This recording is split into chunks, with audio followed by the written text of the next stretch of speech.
आज हार्बर मार्गावर mega block घेण्यात येतोय। सकाळी 11 ते दुपारी 4 वाजेपर्यंत हा मेगा ब्लॉक असेल। कुर्ला ते वाशी स्थानकांदरम्यान वाहतूक बंद राहणार आहे।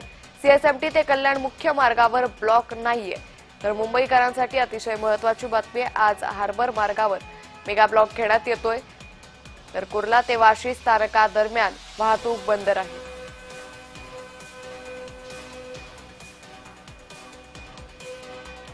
त्यामुळे आज हार्बर मार्गावर हा मेगा ब्लॉक असणार आहे।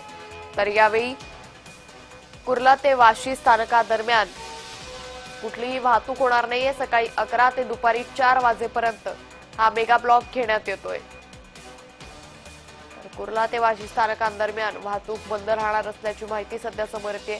त्यामुळे मुंबईकरांनो बाहेर पडताना लोकलचं वेळापत्रक बघूनच बाहेर पडा असं आवाहन रेल्वे प्रशासनाकडून करण्यात आलेलं आहे। त्यामुळे आज रविवार असल्यानं आज देखभाल दुरुस्तीच्या कामासाठी मुंबईमध्ये रेल्वे मार्गावर हा ब्लॉक घेण्यात येतो।